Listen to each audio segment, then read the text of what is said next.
Hello and welcome to all of you. You are watching study for all.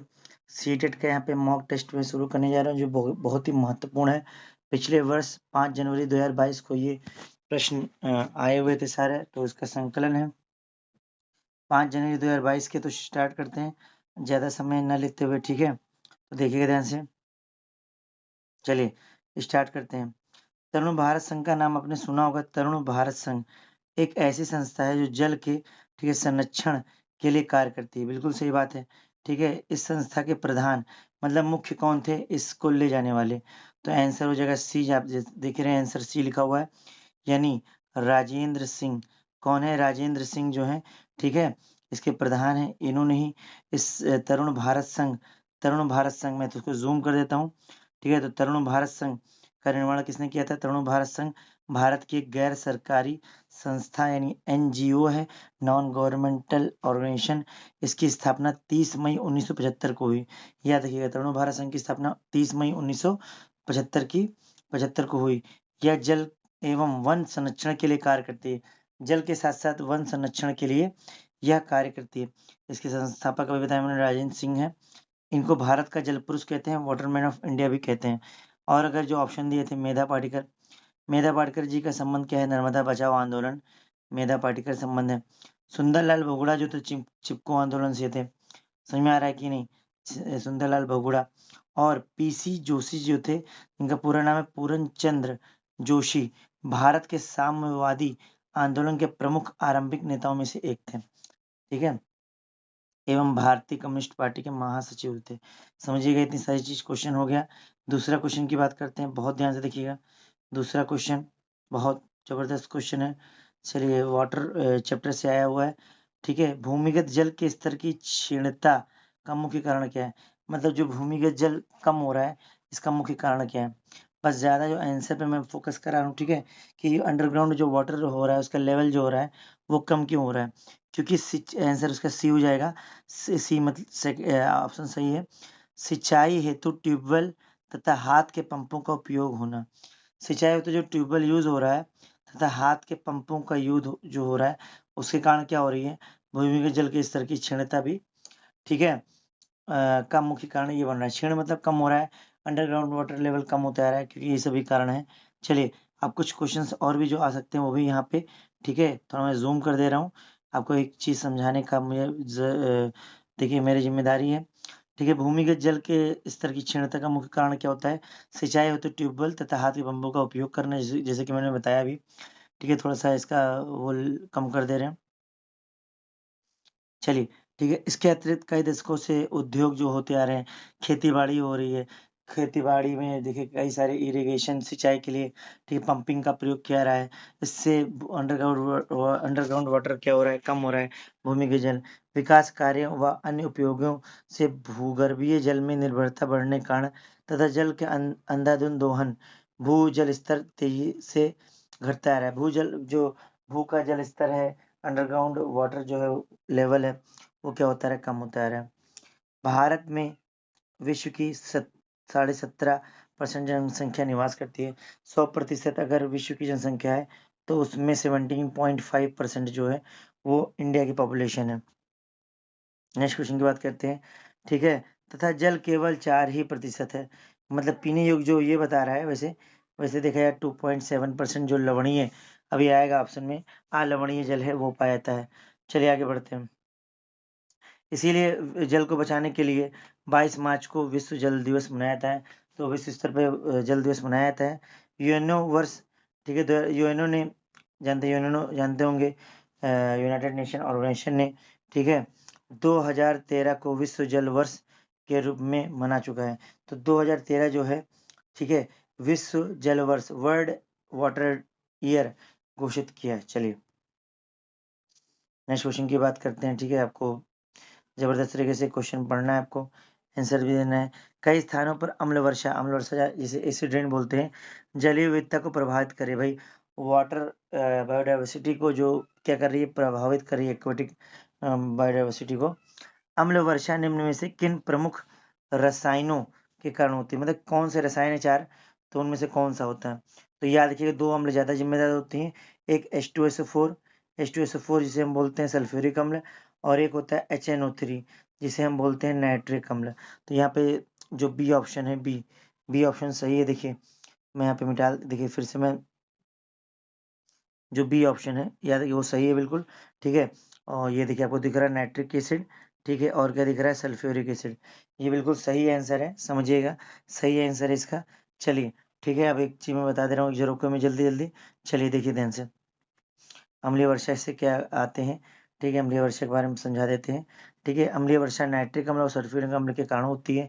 ठीक है, वर्षा जल को अम्लों की बहुत बड़ी मात्रा या उपस्थिति को अम्लीय वर्षा कहता है। यानी वर्षा जल में जब अम्ल ज्यादा हो जाए तो उसे ही, ठीक है, अम्लीय वर्षा बोलते हैं। ठीक है, ये समझिएगा बहुत ध्यान से। बाकी मैंने चीज बता दिया था, बस सिंपल से, ज्यादा चीजें आप स्क्रीनशॉट ले लीजिएगा, ठीक है इसका। बाकी मैं पीडीएफ अभी मैं भेज दूंगा, पीडीएफ में भेज दूंगा, आप सब पढ़ लीजिएगा। चलिए इसका पीडीएफ भी दे दूंगा। ठीक है, एक क्वेश्चन पूछ सकता है, अम्लीय वर्षा का सबसे प्रमुख कारण क्या है? तो ताजमहल का पीला होना, ताजमहल का पीला होना, याद रखिएगा। ताजमहल पीला हो रही है, क्यों हो रही है? तो ये अम्लीय वर्षा एसिड रेन के कारण हो रही है। चलिए नेक्स्ट क्वेश्चन की तरफ बढ़ते हैं। ठीक है, आपने समझ लिया होगा। चलिए नेक्स्ट क्वेश्चन की तरफ बढ़ते हैं भाई, सभी लोग ध्यान से देखिएगा। लिखा है धरती पर आर लवण जल की उपलब्धता बहुत कम है। आर लवण जल ऐसे जल होते हैं, आ मतलब नहीं, लवण मतलब लवण, साल्ट, मतलब ऐसे जल जिसमें लवण नहीं पाते हैं उसे बोलते हैं आर लवण जल की उपलब्धता, अवेलेबिलिटी बहुत कम है। कुल उपलब्ध आलवण जल की निम्न में से किसमें सर्वाधिक प्रतिशत कुल आलवण जल की मात्रा पाई जाती है? मतलब कुल टोटल 100% में से अगर बात की जाए, ये बोल रहा है 100% में से कितने आलवण जल है, ये पूछ रहा है। चलिए इसके बारे में बता देते हैं। ठीक है, इसका आंसर जो बिल्कुल सटीक हो जाएगा, क्या हो जाएगा? सी ऑप्शन सही हो जाएगा। ग्लेशियर, ग्लेशियर जो होते हैं आप समझिएगा हिमनद जिसे बोलते हैं।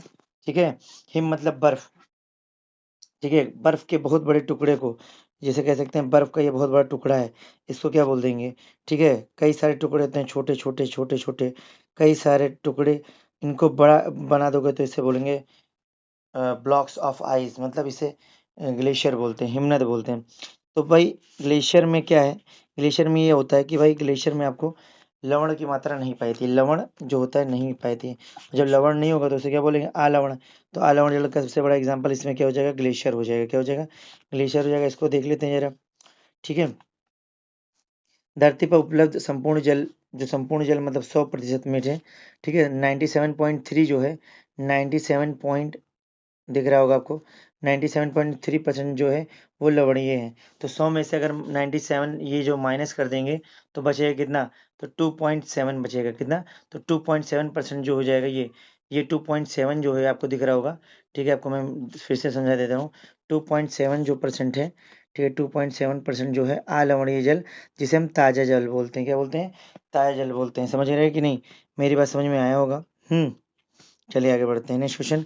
ठीक है, तो बिल्कुल समझिएगा, लवण जल का अधिकांश भाग लगभग 75.2%, मतलब जो 2.7 पूरा लवण जल था, इसको मान लो कुल, कुल खुद में कितना परसेंट होता है? 100।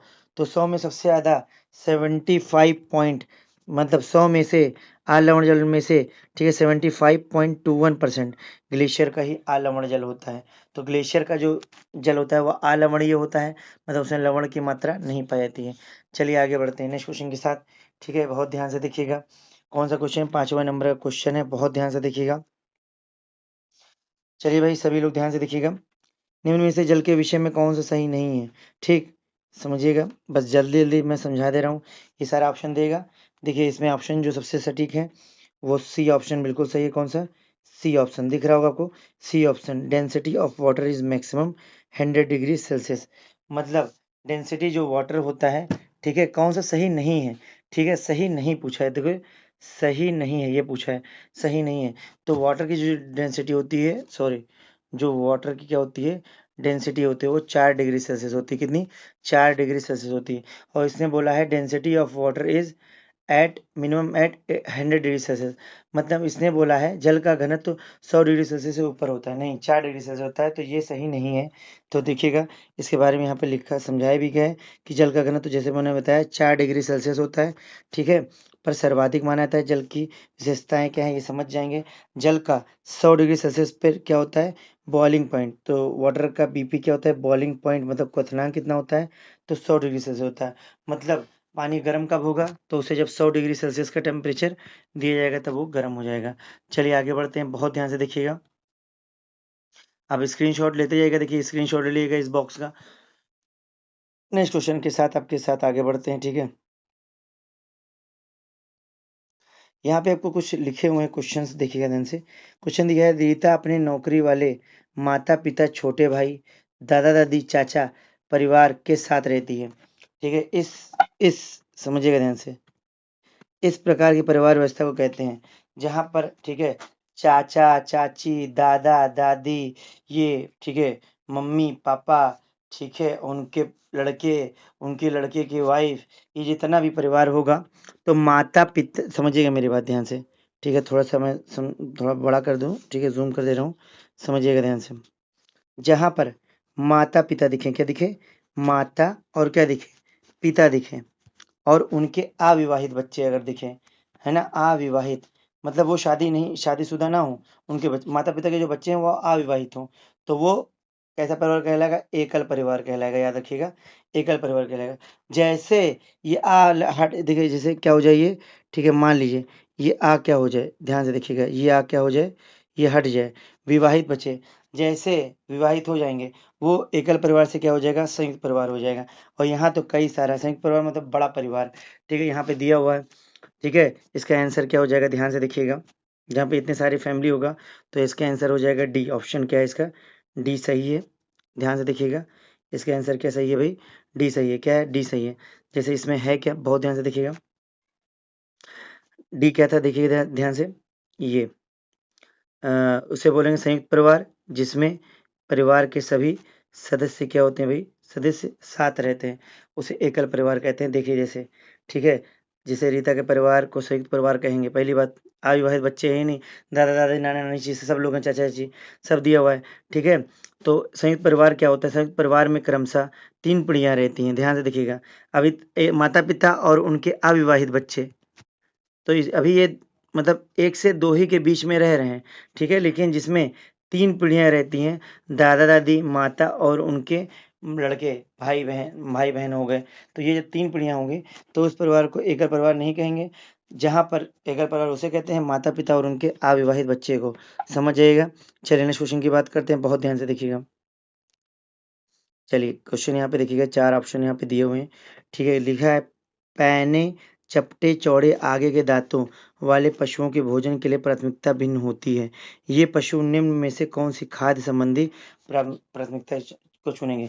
मतलब जिनके जो दांत होते हैं, पैने होते हैं, चपटे होते हैं, चौड़े होते हैं आगे की तरफ, वो क्या कौन सा खाद्य पसंद करेंगे। तो यहाँ पे देखिए, यहाँ पे बस सीधा मैं समझा दे रहा हूँ, ठीक है। बी ऑप्शन सही रहेगा, कौन सा, बी ऑप्शन सही रहेगा, देखिएगा ध्यान से।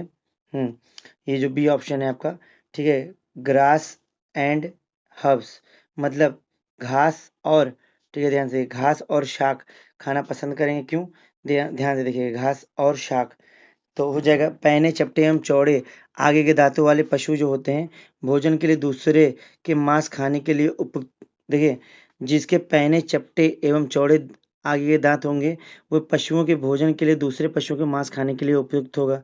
जैसे कि देखिए, चपटे होंगे, चौड़े होंगे, और दांतों जो होंगे, ठीक है, समझिएगा मेरी बात, चीजों को समझिएगा, ठीक है, वो क्या होंगी, ठीक है, दूसरे पशुओं के मांस खाने के लिए उपयुक्त होगा। अब यहाँ पे क्या दिया हुआ है, देखिए ध्यान से, यहाँ पे दिया है घास एवं शाक, ये कैसे दे सकता है,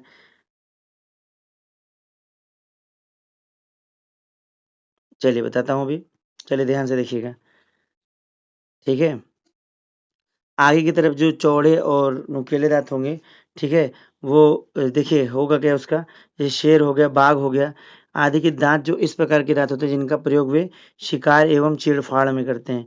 भाई पैने होंगे, पैने मतलब नुकीले होंगे, तो सीधी सी बात है, यहाँ पे नुकीले अगर होंगे तो इसका आंसर ये बिल्कुल नहीं सही है, ठीक है। इसका आंसर हो जाएगा क्या, अब इसमें क्या होगा, दूसरे पशुओं का मांस, ये बिल्कुल सटीक आंसर हो जाएगा, ठीक है, समझिएगा ध्यान से। ये किस खाद्य श्रृंखला को चुनेंगे, किसकी प्राथमिकता देंगे, फ्लैश ऑफ अदर एनिमल्स, दूसरे पशुओं का मांस खाना पसंद करेंगे। यहाँ बी जो है वो गलत ऑप्शन है, ठीक है। तो वो दूसरे पशु हैं जिनका प्रयोग शिकार करने और चीड़फाड़, मतलब दूसरे पशुओं का मांस खाएंगे तो चीड़फाड़ तो करेंगे भाई। समझ रहे हैं ना मेरी बात? समझिएगा ध्यान से। चलिए नेक्स्ट क्वेश्चन की बात करते हैं, बहुत ध्यान से देखिएगा। जो पौधे खारे जल वाले क्षेत्रों में उगते हैं उन्हें कहा जाता है, खारे जल वाले को क्या बोलते हैं?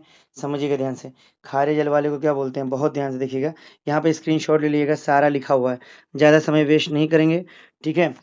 जो, बहुत ध्यान से देखिएगा, देखिए ध्यान से, खारे जल वाले जो होते हैं उन्हें, खारे जल वाले क्षेत्रों में उगने वाले पौधों को हेलोफाइट्स बोलते हैं। लवड़ो मृदोभिद, लवड़ो मृदोभिद कहते हैं, जो खारे जल वाले क्षेत्रों में उगते हैं। समझ गए? जो, बहुत ध्यान से देखिएगा, जो मरुस्थल पे उगते हैं उन्हें मरोदभिद यानी जीरोफाइट बोलते हैं। जीरोफाइट यानी जो ड्राई एरिया में उगते हैं, ड्राई मतलब सूखे क्षेत्रों में उगते हैं, उन्हें मरुदभिद पौधा कहते हैं। समझ गए? और जो जो क्या होते हैं, उन स्थान पर उगते हैं जहाँ की जलवायु ना तो बहुत शुष्क होती है और ना ही नम होती है, उसे, ठीक है, समोद्भिद यानी मीजोफाइट बोलते हैं। समझ गए कि नहीं? जैसे खेती योग्य जो भूमि जमीन होती है, जैसे खेती करना, खेती में क्या करते हैं, धान का, जैसे गेहूं, चना, मक्का, उड़हल, आम, ठीक है, ये जहाँ पे जो उगते हैं पौधे, इन्हें बोलते हैं मीसोफाइट प्लांट। क्या बोलते हैं? मीसोफाइट, मतलब मीसोफाइट को क्या बोलते हैं? मीसोफाइट को बोलते हैं, ठीक है, समूदभिद। क्या बोलते हैं? समूदभिद बोलते हैं। चलिए, और एक और टाइप यहाँ पे दिया है हेलियोफाइट, आतपो आत्पोदभिद। ये पौधे जो वे केवल प्रकाश में ही अच्छी तरह विकसित होते हैं, मतलब जो हेलियोफाइट होते हैं उनको प्रॉपर क्या चाहिए? प्रकाश ही चाहिए, प्रकाश में ही अच्छी तरह डेवलप्ड होंगे, विकसित होंगे। ठीक है, चलिए, उन्हें हेलियोफाइट बोलते हैं। चलिए आगे बढ़ते हैं। अब देखिए यहाँ पे क्वेश्चन पूछा है, बस सिंपल सा यहाँ पे आंसर लिख लो। ठीक है, क्वेश्चन पूछा है, ठीक है, जो रंग चित्र किसी कथा का चित्रण करते हैं जिनमें केवल प्राकृतिक रंगों का उपयोग होता है, उस चित्रकला के चित्रकाठी कहते हैं। और क्वेश्चन पूछा है चित्रकाठी कहाँ फेमस है, तो चित्रकाठी जो है यहाँ पे लिखा हुआ है, ठीक है, ध्यान से देखिए, चित्रकाठी जो है वो महाराष्ट्र से संबंधित है। किससे बताइए? महाराष्ट्र से संबंधित है, बिल्कुल ध्यान से देखिएगा, किससे संबंधित है? ठीक है, महाराष्ट्र से संबंधित है। ठीक है, राजस्थान जो है याद रखिएगा वो मेवाड़ चित्रकला से है। ठीक है, आंध्र प्रदेश जो है वो कलमकारी चित्रकला से है। कश्मीर जो है जम्मू चित्रकला से है। और महाराष्ट्र जो है, ठीक है, वर्ली चित्रकारी से है। ठीक है, ये याद रखिएगा, चारों याद रख लीजिएगा। तो इसका सटीक आंसर क्या हो जाएगा? ठीक है, चित्रकाठी जो चित्रकला है वो महाराष्ट्र से संबंधित है। बाकी आपका लिखा होगा, बहुत ध्यान से देखिएगा।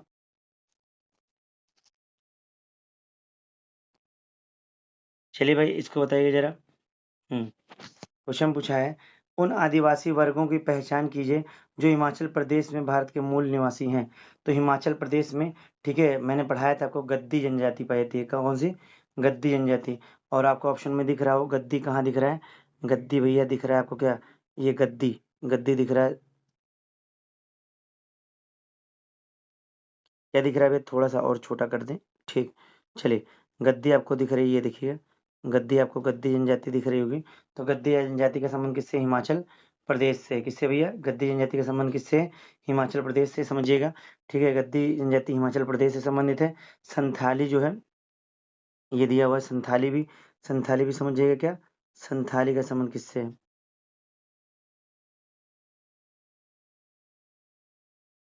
संथाली जनजाति का संबंध, ठीक है, ध्यान से देखिएगा, संथाली जनजाति का संबंध झारखंड, बिहार, ठीक है, झारखंड, बिहार, मध्य प्रदेश और पश्चिम बंगाल।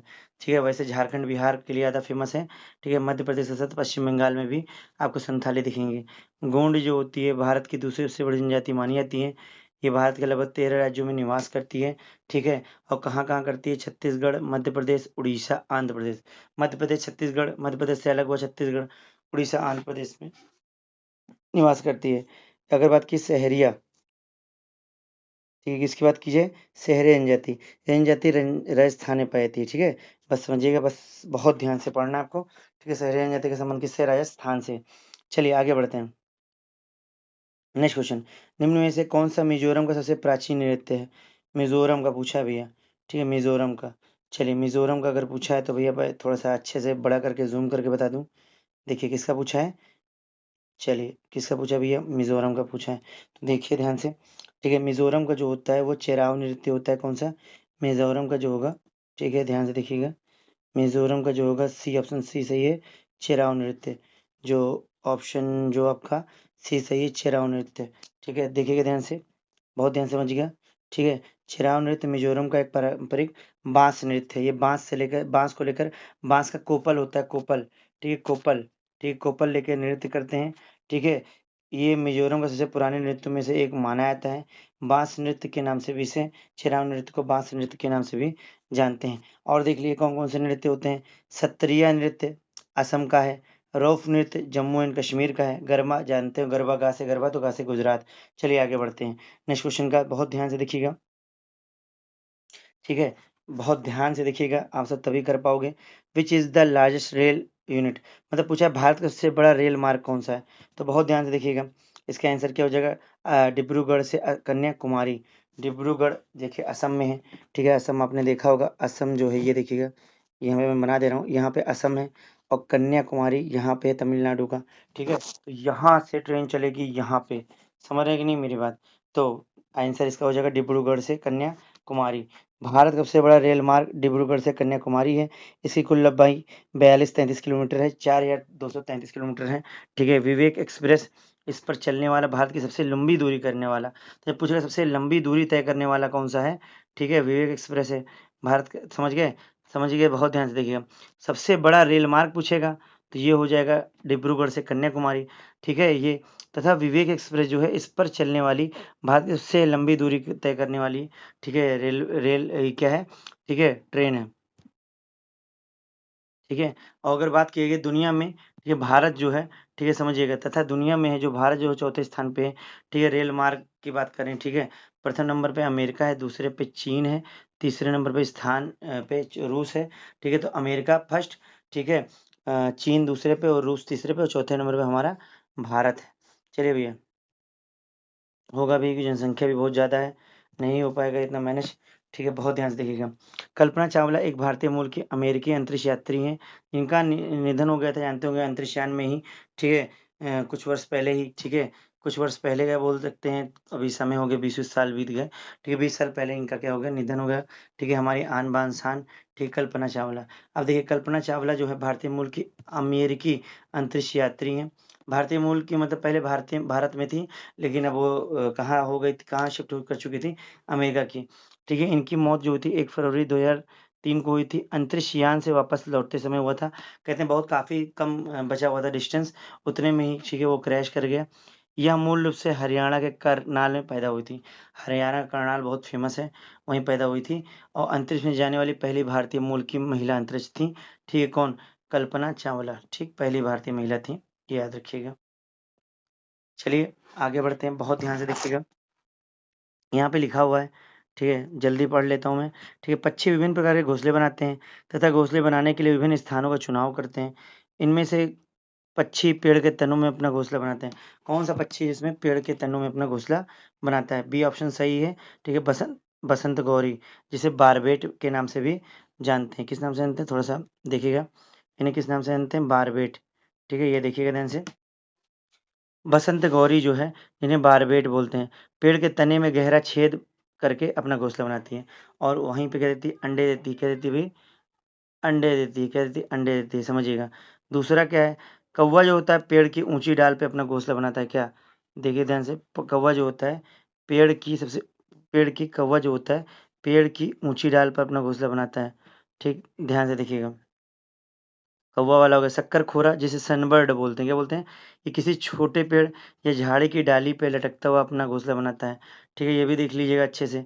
ठीक है, दर्जन चिड़िया दो पत्तियों को या दो से अधिक पत्तियों को सिल कर अपना घोंसला बनाती हैं, तो सिलने का काम दर्जी का काम होता है, तो दर्जी से बना दर्जन, दर्जन बोलते हैं वैसे, दर्जन, दर्जी नहीं बोलते हैं, दर्जन चिड़िया, समझ गए कि नहीं। तो इसके बारे में क्या लिखा है, दर्जी चिड़िया, दर्जन होना चाहिए, ना होगा, अपनी नुकीली चोंच से पत्तों को सी लेती है, उसके बीच में अपनी थैली को अंडा देने के लिए तैयार करती है, उसमें जो थैली बनेगा उसी में क्या देगी, ये अंडा देगी। ठीक है, याद रखिएगा, यही उसका घोंसला है, ये उसका घोंसला होता है, याद रखिएगा। समझ में आया कि नहीं। चलिए आगे बढ़ते हैं, बहुत ध्यान से देखिएगा। चलिए नेक्स्ट क्वेश्चन की तरफ बढ़ें, देखिएगा ध्यान से।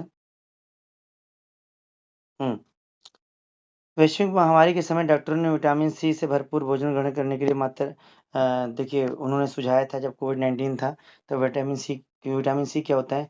इम्यूनिटी बूस्टर के जैसा काम करता है, ठीक है?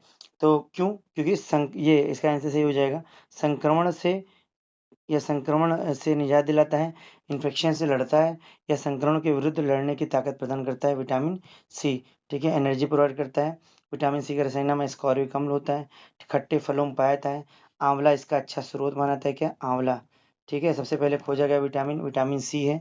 चलिए आगे बढ़ते हैं, ठीक है? और इसकी कमी से कौन सा रोग होता है? स्कर्वी रोग होता है, स्कर्वी। कौन सा रोग होता है भैया? स्कर्वी रोग होता है, याद रखिएगा, ठीक? और डब्ल्यूबीसी से देखिए क्या लिखा है, यह डब्ल्यूबीसी को संक्रमण से लड़ने में मदद करता है। संक्रमण से इन्फेक्शन से डब्ल्यूबीसी भी लड़ता है, डब्ल्यूबीसी भी लड़ता है, याद रखिएगा, डब्ल्यूबीसी भी लड़ता है। समझिएगा पूरी चीज़ों को, ठीक? बहुत ध्यान से देखिएगा, क्वेश्चन क्या लिखा हुआ है बहुत ध्यान से देखिएगा, ठीक है? जो भोजन हम खाते हैं उसका शरीर के अंदर क्या होता है? कक्षा 5 के विद्यार्थियों ने इस विषय पर चर्चा के लिए शिक्षक से कहा, शिक्षक का उद्देश्य क्या है? समझिएगा ध्यान से, जो हम खाते हैं उसका शरीर के अंदर क्या होता है? ये जैसे हम टीचर हैं विद्यालय में, ठीक है, शिक्षक हैं, वो जो उन्होंने बताया कि जो हम खाते हैं उससे क्या, ठीक है, जो हम खाते हैं उससे शिक्षक ने कहा उसका क्या उद्देश्य होता है? तो समझिएगा ध्यान से, उसका उद्देश्य क्या है भाई? देखिए नेक्स्ट पेज पे मैं बताता हूँ, ठीक है? शिक्षक द्वारा कक्षा 5 के विद्यार्थियों को यह पूछा जाना कि वह भोजन हम खाते हैं, वह उसका शरीर के अंदर क्या होता है? जो भोजन हम खा रहे हैं उसका शरीर के अंदर क्या होता है? समझिएगा, ठीक है? इसका उद्देश्य यह है कि विद्यार्थियों को अंतर संबंधी विचारों का अन्वेषण करना। अंतर्बोधि विचारों, अंतर्बोध का मतलब वह जो चीज़ खा रहा है उसके बारे में जाने कि इसका हेल्प क्या होगा, तभी वो और इसका नुकसान क्या होगा, तो अंतर्बोध कर पाएगा, तभी तो वह सही चीज़, सही खाद्य पदार्थ का चयन कर पाएगा भाई, तभी तो चयन कर पाएगा, तो तभी तो वह विद्यार्थियों का अंतर्बोध विचार, ठीक है, का अन्वेषण होगा। जब शिक्षक बताएगा कि ये खाद्य पदार्थ बहुत अच्छा है, ठीक है, इससे प्रतिरक्षा तंत्र मजबूत होता है। चलिएगा, इतना क्वेश्चन, ठीक है, आपको समझ में आया होगा, ठीक है? चलिए आगे बढ़ते हैं नेक्स्ट क्वेश्चन की तरफ।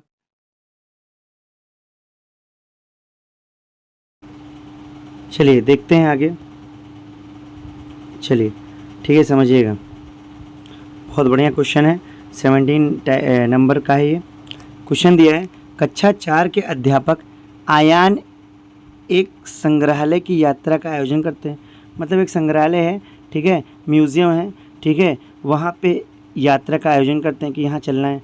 इस क्षेत्र भ्रमण में से कौन सा प्रक्रियात्मक कौशलों का प्रोत्साहन करेगा?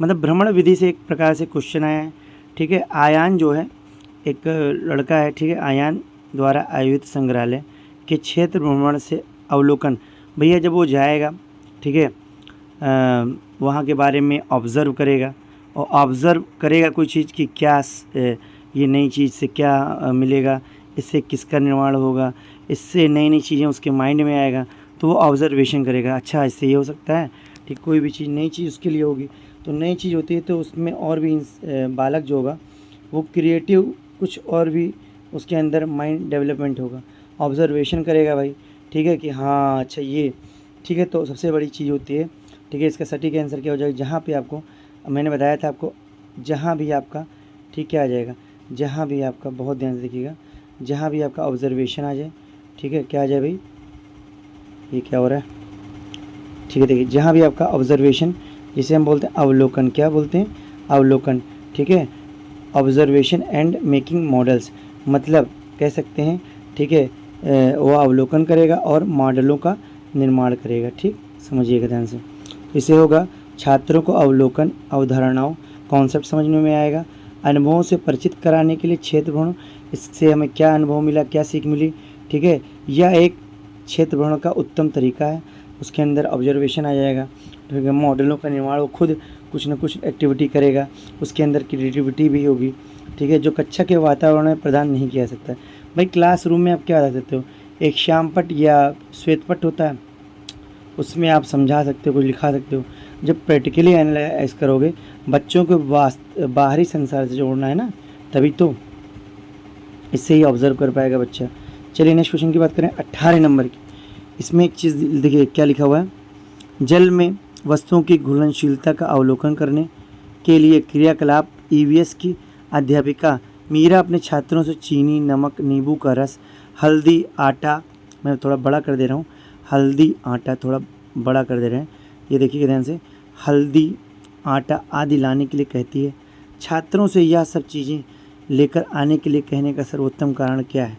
मतलब ये सब चीज़ें मंगा रही हैं, हल्दी, आटा, नमक, नींबू, चीनी, इसका ये सबसे सर्वोत्तम जो पूछा सबसे उत्तम कारण क्या है? ठीक है, तो समझिएगा ध्यान से, इसका सही आंसर बहुत ध्यान से देखिएगा, इसका सटीक आंसर क्या हो जाएगा? जो दिया है ए, क्या आंसर हो जाएगा? जो ए ऑप्शन दिया हुआ है, ये देखिए सी डी ओनली, केवल सी और डी। सी और डी में क्या दिया हुआ है देखिए ध्यान से, ठीक है। छात्रों को सम्मिलित करना, इससे जब छात्र या छात्रा जो भी होगी, ठीक है, तो वो जब सम्मिलित होकर पार्टिसिपेट करेगी, उससे उसका ज्ञान का निर्माण होगा। जो चीज़ उसको नहीं आ रही होगी उसको नॉलेज मिलेगा, पहली बात ज्ञान का निर्माण होगा। दूसरा क्या है देखिए, पॉजिटिव वर्ड है ये, ठीक है। छात्र अपने स्थानीय ज्ञान को स्कूल के ज्ञान से, ठीक है, संबंधित कर सके। जो उसका स्कूली ज्ञान है, ठीक है भाई, देखिए ध्यान से, ठीक है, जो उसका स्कूली ज्ञान है उसको वो, ठीक है, बहुत ध्यान से देखिएगा, जो उसका स्कूल का ज्ञान से संबंधित कर सके। जो स्थानीय ज्ञान है जो वो सीख रही है उस समय, ठीक है, जो बुलाई है मैम, मतलब टीचर्स जो बुलाई हैं, शिक्षक, ठीक है, उससे जो प्रैक्टिकल करे, उससे देखो वो को रिलेट कर सके, जो वह कक्षा में सीख रही है, क्लास में सीख रही है। तो छात्रों को सम्मिलित करने से उनका ज्ञान निर्माण होता है, आसानी से हो जाएगा। छात्र अपने स्थानीय ज्ञान को स्कूल के ज्ञान से जोड़ सकते हैं, ठीक है, ये भी है। और छात्र अपने ज्ञान का दैनिक जीवन में व्यवहारिक ज्ञान से जोड़ सकेगा, मतलब दैनिक जीवन में जो है वो प्रैक्टिकली वो एनालाइज कर पाएगा, प्रैक्टिकली करेगा तभी वो सीख पाएगा, करके सीखना इसे ही बोलते हैं। चलिए भाई, बहुत बहुत ज़बरदस्त क्वेश्चन है, हमेशा आता रहता है, ठीक है। ये जो थीम है, ठीक है, निम्न में से कौन सा प्राथमिक स्तर पर ईवीएस का एक थीम है? तो ईवीएस का कौन सा थीम है, ठीक है, तो इसका आंसर से देखिए ध्यान से, मटेरियल्स पदार्थ तो है नहीं थीम में से, न प्राकृतिक संसाधन है, न भोजन का संरक्षण है।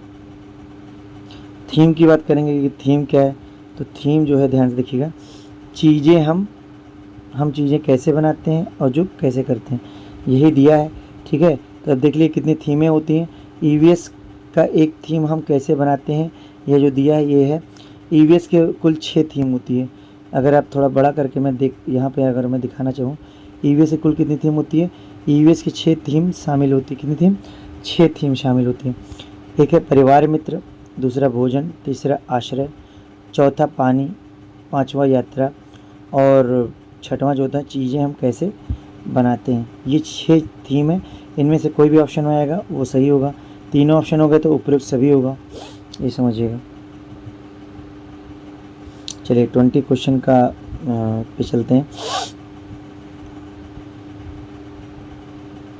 यहाँ पे लिख दे रहे हैं, प्राथमिक स्तर के ईवीएस पाठ्यचर्या के अनुसार विद्यार्थियों को हमारे देश के कुछ सामाजिक मुद्दों के प्रति संवेदनशील बनाया जाता है। कुछ सामाजिक मुद्दे जो होते हैं, सोशल जो डिबेट्स होते हैं, ठीक है, उसके प्रति हमें संवेदनशील बनाया जाता है। पहचान करें कि निम्न में से कौन सामाजिक मुद्दों को पाठ्यचर्या में लिया गया है। कौन से सामाजिक मुद्दों को पाठ्यचर्या में, मतलब सिलेबस में लिया गया, बस याद रखिएगा। चाइल्ड लेबर, बाल श्रम और इनइक्वलिटीज़, असमानताएँ पे लिया गया है। मतलब चाइल्ड लेबर मतलब बाल मजदूरी जिसे कह सकते हैं, और इनइक्वलिटीज़ मतलब असमानताएँ, ये लिया गया है, समझिए, याद रखिएगा। ये सामाजिक, ठीक है, जो सामाजिक मुद्दे हैं, ये देखिए आपको लिखा भी होगा, जो सामाजिक मुद्दे हैं इनको लिया गया पाठ्यचर्या में, सिलेबस में, तो ये समझिएगा। इसके बारे में पढ़िएगा। प्राथमिक स्तर पर ईवीएस के पाठ्यचर्या के अनुसार बाल मजदूरी एवं वर्ग असमानताओं को पाठ्यचर्या में शामिल किया जाता है। भैया जेंडर बाइस ना हो सके, लिंग भेदभाव ना हो सके, इनइक्वलिटी ना हो, ठीक है। एनसीएफ 2005 के अनुसार ईवीएस को पाठ्यचर्या में शामिल करने का उद्देश्य, देखिए मैं बड़ा लिख कर दे रहा हूँ, ईवीएस को, ठीक है, शामिल करने का सबसे बड़ा उद्देश्य क्या होता है, ठीक है। एनसीएफ देखिए उद्देश्य क्या है, विभिन्न प्रकार के पर्यावरणीय मुद्दे, लिंग भेद जेंडर वाइज बोलते हैं, उत्पीड़न मुद्दे, अनैतिक व्यवहार जो भेदभाव होता है, ठीक है, आदि को मूर्त घटनाओं से संबंधित उन्हें समझने की क्षमता का विकसित कराना कि ये सही नहीं है, ये सही है, ये क्या गलत है, गलत सही में फ़र्क बताना। ये असमानता नहीं होनी चाहिए, समानता, हम सभी समान हैं। राइट टू इक्वलिटी पे बात करनी चाहिए, जिससे होगा मानवीय अधिकारों, समानता और न्याय मूल्यों के लिए सम्मान विकसित होगा। बच्चा पहले से ही जानेगा कि ये गलत है, ठीक है, लिंग भेदभाव, उत्पीड़न समझ जाएगा। चलिए आगे बढ़ते हैं, ठीक है, बहुत ध्यान से देखिएगा। बस मैं यहाँ पे एक वो क्वेश्चन पढ़ दे रहा हूँ, फिर आगे नेक्स्ट वाले में समझा देता हूँ। निम्न में से प्राथमिक स्तर पर ईवीएस की पाठ्य पुस्तकों में सबसे उपयुक्त विशेषता क्या है? मतलब ईवीएस की जो पाठ्य पुस्तक है उसमें सबसे उपयुक्त विशेषता क्या है? तो देखिएगा ध्यान से, देखिएगा ध्यान से, यहाँ पे ये इसमें आपको मिल ही जाएगा, ठीक है। तो प्राथमिक स्तर पर ईवीएस की पाठ्य पुस्तकों की सबसे उपयुक्त विशेषता रटने द्वारा सीखने से सचेत रूप से हतोत्साहित करने का प्रयास करना है, ठीक है। तो यहाँ पे एक बार मैं देख लूँ क्या इसमें क्वेश्चन पूरा क्या पूछा था। ये हाँ, मुख्य विशेषता क्या है, ठीक है, तो समझिएगा।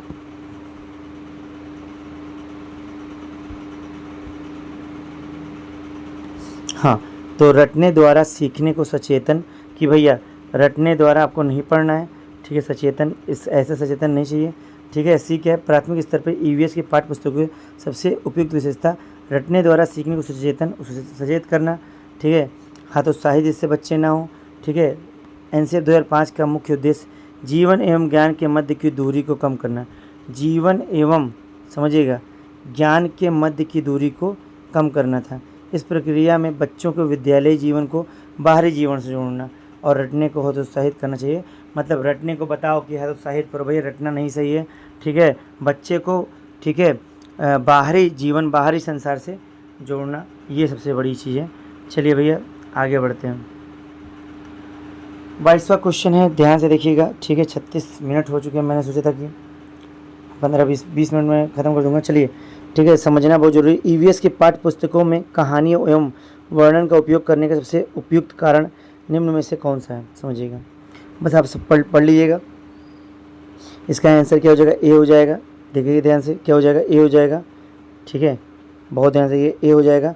ईवीएस की पाठ्य पुस्तकों में कहानियों एवं वर्णन के पात्रों के साथ विद्यार्थी आसानी पूर्वक, बहुत समझिएगा, विद्यार्थी जो होगा कहानी रूप से अगर उसे समझाओगे तो जो उसको अंदर इंटरेस्ट जगेगा। ईवीएस की पाठ्य पुस्तकों में कहानी एवं वर्णन के पात्रों के साथ विद्यार्थी आसानी पूर्वक उसका अनुभव कर सकते हैं। भाई वो अनुभव करेगा, उसे पढ़ने की इच्छा जागृत होगी। इसके अलावा बच्चों में खेल, कविताओं, ये पोएम्स होता है, बहुत सारे अच्छे मज़ा आता है पढ़ने में। खेल के बारे में सेमिनार्स कराना चाहिए, विभिन्न प्रकार की प्रतियोगिताएं करना चाहिए, जैसे वाद विवाद, तो इससे ललक पैदा होगी। हम जीतेंगे, हम जीतेंगे। कला, निबंध, कला कराओ, आर्ट कराओ उसे। देखिए बच्चों को आर्ट बहुत पसंद होता है, तो आर्ट कराना, कला मतलब होता है आर्ट, आप जानते हैं, जैसे कि आप जानते ही हैं, समझिएगा। निबंध एवं क्षेत्रीय भ्रमण आदि से आसानी पूर्वक उसे सीखा जा सकता है। क्षेत्रीय भ्रमण तो होता ही है इम्पोर्टेंट। चलिए आगे बढ़ते हैं, चलिए ध्यान से देखिएगा, नेक्स्ट क्वेश्चन की तरफ मूव करते हैं, नेक्स्ट क्वेश्चन की तरफ ध्यान से देखिएगा, ठीक है। निम्न में से किस आवृत्ति का मूल्यांकन ईवीएस के सीखने सिखाने के लिए होता है? ईवीएस के सीखने सिखाने के लिए प्रतिदिन ये जो एवरीडे वाला है, ठीक है, ईवीएस के मूल्यांकन का, अगर आपका आवृत्ति का मूल्यांकन करना है तो ईवीएस के सीखने सिखाने के लिए सबसे उपयुक्त क्या है? तो ईवीएस कैसे सीखें? तो आप प्रतिदिन, क्योंकि प्रतिदिन हम क्या करते हैं, प्रतिदिन हम, भाई समझिएगा, ठीक है, रोज़ हम चारों तरफ एटमॉस्फेयर जो है हमारा पर्यावरण, उसके बारे में मूल्यांकन करते हैं। इस पौधे के बारे में वर्णन करते हैं कि भाई पौधा, इससे क्या लाभ मिलता है। तो प्रतिदिन की जो आवृत्ति होती है वो मूल्यांकन जो होती है, उसका जो इवेल्यूशन करेंगे, मूल्यांकन करेंगे, वह प्राथमिक स्तर पर ईवीएस सीखने सिखाने के लिए बहुत अच्छा माना जाता है। तो प्रतिदिन जो होगा वो बहुत अच्छा होता है, ठीक है। इससे होगा क्या, ठीक है, बालक में क्या होगा, कमजोरियों का निदान होगा। जब रोज़ रोज़ आप उसको बहुत बढ़िया से, ठीक है, उसका मूल्यांकन करेंगे तो निदान होगा, डायग्नोज होगा अच्छे से। शैक्षिक एवं शैक्षिक प्रगति, मतलब उसके साथ में बच्चा भी होगा, उसको भी इंटरेस्ट होगा, ठीक है, और उस प्रगति का विश्लेषण कर पाएगा टीचर। और पाठ्यक्रम संबंधी गतिविधियों पर सुधार, भाई अगर बहुत देर पे अगर आप पाठ्यक्रम सिलेबस पे काम करेंगे तो बच्चा भूल चुका होगा, बच्चे में पढ़ने की ललक ही ख़त्म हो चुकी होगी। तो प्रतिदिन जो होगा वो सही माना जाता है, याद रखिएगा। अब इसको, एक ईवीएस की अध्यापिका मीरा को शांत कक्षा पसंद है, ठीक है। एक ईवीएस की अध्यापिका मीरा जो है उनको शांत कक्षा पसंद है, मतलब क्लास का माहौल बिल्कुल ज़्यादा शोर शराबा ना हो, तथा वह अपने विद्यार्थियों को कहती हैं, मतलब अपने स्टूडेंट को कहती हैं कि वे कि कि वे कि वे ध्यान से देखिएगा, कि वे बैठ कर, समझिएगा ध्यान से,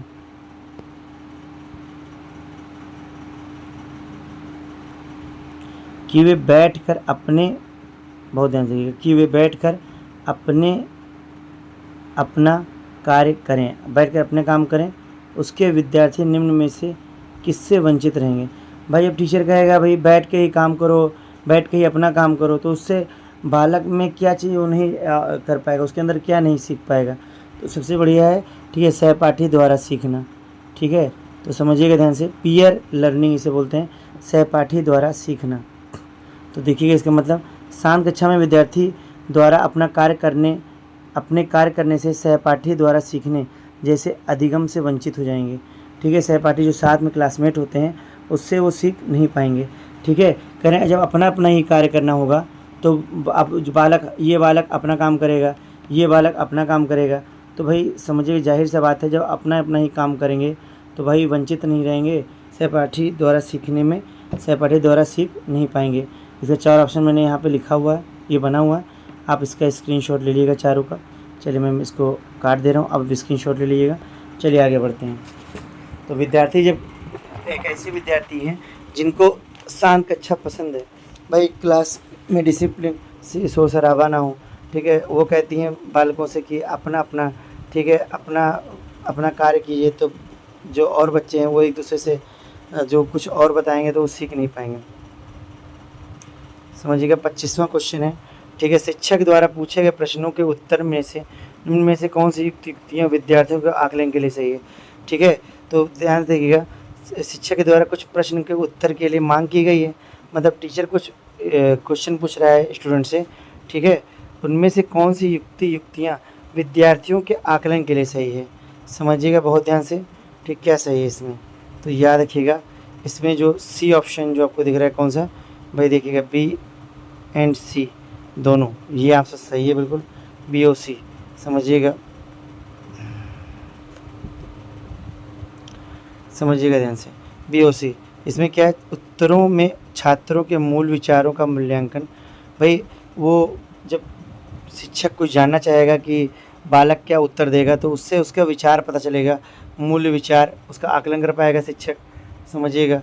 ठीक है, उत्तरों में छात्रों के मूल विचारों का मूल्यांकन कर पाएगा, छात्रों के अनुभवों का मूल्यांकन हो पाएगा कि वो अपनी तरफ से क्या और बता पा रहा है, ऐसे छात्रों का मूल्यांकन होगा। ठीक है, जो उत्तर दे रहा है उसका उत्तर का मूल्यांकन गुणात्मक होगा कि भाई अच्छा दे रहा है कि नहीं उत्तर, ठीक है, सही उत्तर है कि नहीं। ठीक है, और उत्तरों का मूल्यांकन इस प्रकार हो कि विद्यार्थी को फेल या पास जैसे प्रणाली से मुक्त हो, मतलब बालक के अंदर ये नहीं होगा कि हम उत्तर नहीं जवाब दे पाएंगे तो हम फेल हो गए। ठीक है, ये चीज़ ना हो, बाकी टीचर ऑब्ज़र्व करे कि कितना सीखा है बालक, उत्तर दिया है उसमें, उससे उस उत्तर में उसने क्या सीखा। चलिए एक क्वेश्चन है यहाँ पे, क्वेश्चन में बोल दे रहा हूँ, आंसर उसी में, आंसर में ही करा दूंगा।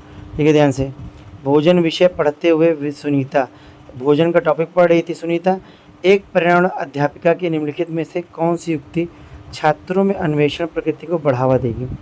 ठीक है, तो निम्नलिखित में से पूछा है, ठीक है, निम्नलिखित में से छात्रों में अन्वेषण का मतलब क्या होता है समझिएगा। ठीक है, इंक्वायरी करना, inquiry while teaching in the theme of food, देखिए थीम में है, अब उससे क्या सीखिएगा। ठीक है, क्या होगा, तो याद रखिएगा, थोड़ा बड़ा कर देना है इसके। अब देखिए, पर्यावरण अध्यापिका सुनीता द्वारा भोजन पढ़ाते समय छात्रों के परिवार एवं समुदाय के सदस्यों से भोजन की विविधता के पसंद नापसंद पर चर्चा के लिए प्रेरित करना कि क्या पसंद है भोजन में और क्या नहीं पसंद है। जैसे छात्रों में क्या होगा भाई, छात्रों में क्या होगा, ठीक है, वो सीख पाएगा कि क्या सही है, कौन सा खाद्य पदार्थ, ठीक है, अन्वेषण प्रवृत्ति को बढ़ावा मिलेगा। छात्रों में अन्वेषण, वो इंक्वायरी कर पाएगा भाई आज खाने में ये खाने से लाभ मिलेगा या नहीं मिलेगा। पर्यावरण के शिक्षण अधिगम में याद रखिएगा, शिक्षण अधिगम में प्रश्नोत्तरी अवलोकन, चर्चा करना, वर्गीकरण करना, संवाद करना, पूर्वानुमान लगाना आदि में छात्रों से अन्वेषण प्रवृत्ति को भाई बढ़ावा मिलता है। ठीक है, समझिएगा। अन्वेषण प्रवृत्तियों का मिलता है, बढ़ावा मिलता है।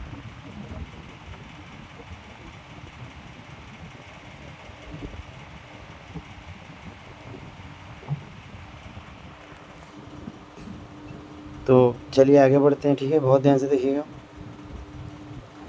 ठीक है, ध्यान से देखिएगा। नेक्स्ट क्वेश्चन, ठीक है।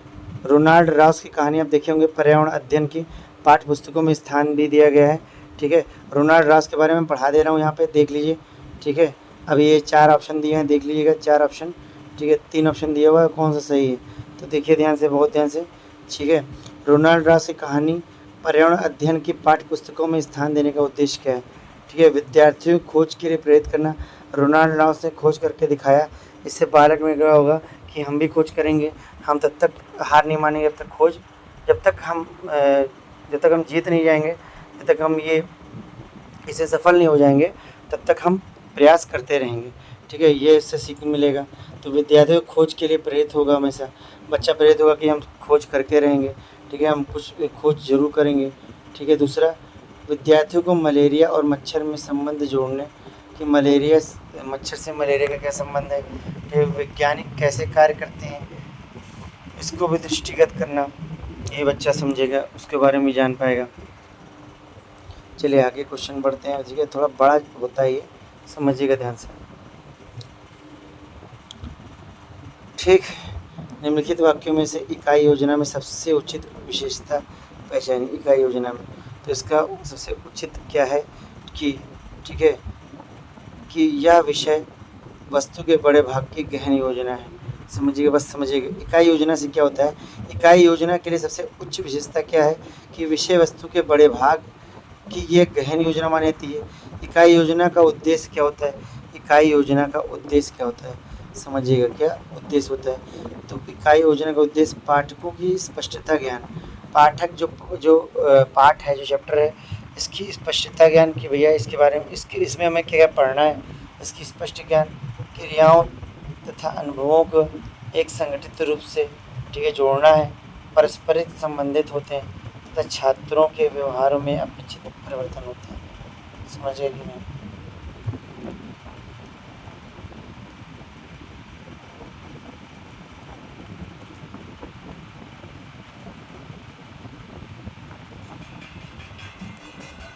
देखिए, मैं आपको इस PDF भेज दूंगा, बाकी थोड़ा बड़ा लेक्चर हो गया है तो मैं आपको सिर्फ समझाऊँ। भाषा सीखने में कठिन महसूस करने वाले विद्यार्थियों को पढ़ना अध्ययन सीखने के लिए उन्हें अध्यापकों के द्वारा अवधारणाओं मतलब कॉन्सेप्ट बताएं टीचर, तथा व्याख्या बड़े बड़े चित्रों और ठोस वस्तुओं और क्रियाकलापों के साथ उनको सिखाना चाहिए। भाई टीचर का देखो, जो EVS का टीचर है उसे क्या करना चाहिए, पहली बात, ठीक है, उनको कॉन्सेप्ट क्लियर कराएं, अवधारणाएं दें, कॉन्सेप्ट बताएं, व्याख्या बड़े बड़े चित्र के माध्यम से उन्हें उस बालक को सिखाएं, जिससे बालक को और भी रुचि जागृत हो, ठीक है। और क्रियाकलाप मतलब एक्टिविटी कराएं, इससे बालक सीखेगा ही सीखेगा।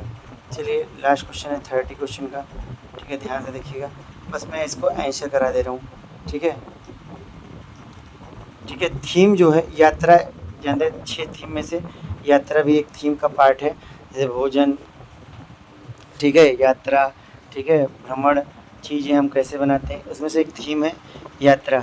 इससे क्या होगा, यात्रा से क्या होगा, बछेंद्री पाल के पर्वतारोहण के अनुभव का वर्णन, वो भी देखिए, पर्वत पे रोहण मतलब पर्वतारोहण का मतलब पर्वत पर चढ़ने को बोलते हैं पर्वतारोहण, तो यात्रा करके ही तो जाएंगे भाई, तो यात्रा का ही तो एक टॉपिक है पर्वतारोहण, मतलब पर्वत पर चढ़ना या पर्वतारोहण, ठीक है। जो ये क्या होता है, ये यात्रा का ही तो है भाई, यात्रा करते हुए पर्वत पे चढ़ते गए, ठीक है। तो इससे क्या होगा, बहुत ध्यान से देखिएगा, ठीक है। यह अध्ययन लिंग रूढ़िबद्धता के प्रति चुनौती है कि भाई अगर फीमेल कर पा रही है तो ये भी एक चुनौती है कि कर पा रही है भाई, कि हाँ फीमेल भी कर सकती है, तो इससे बालिकाओं में, महिलाओं में, लड़कियों में भी क्या मिलेगा, एक मोटिवेशन है कि बछेंद्री पाल जी कर गई तो हम क्या नहीं कर सकते हैं। दूसरा, यह अध्याय पर्वतों की ऊंची चोटियों के मापने में आई चुनौतियों का वर्णन करता है कि पर्वत चढ़ने में क्या क्या चुनौतियां मिली, इसको भी, ठीक है, इसको आकलन में भी, ठीक है, इसके मापने में आई चुनौतियों का वर्णन करता है। यह अध्याय सामूहिक कार्य के महत्व की व्याख्या करता है कि सामूहिक रूप से सभी लोगों ने एक दूसरे का हाथ पकड़कर आगे लेके गए, पर्वत पर चढ़े, इससे भी सीख मिलती है। ठीक है, ग्रुप लीडर हमेशा मदद करे सबका। यह अध्याय एक अनुकरणीय आदर्श को प्रस्तुत करता है। अनुकरणीय मतलब सही बात है, ठीक है, हम साथ देंगे उससे क्या होगा, वो वाला भी साथ देगा तो उससे तीसरा भी साथ देगा, तो अनुकरणीय आदर्श को प्रस्तुत करता है। तो इतना 30 क्वेश्चन है, समय हो गए 50 मिनट। ठीक है, आप सब पढ़िएगा, पढ़ते रहिए, स्वस्थ रहिए, मस्त रहिए और भैया व्यस्त रहिए। तो ये आपका टॉपिक ख़त्म हुआ जो मैंने बताया, जो कि आपका सीटेट का पिछले वर्ष 5 जनवरी 2022 में पूछा गया था। तो जय हिंद, जय भारत। मिलते हैं कल एक प्रैक्टिस सेट, 2 प्रैक्टिस सेट कल मैं कराऊंगा। ठीक है, आप देख लीजिए।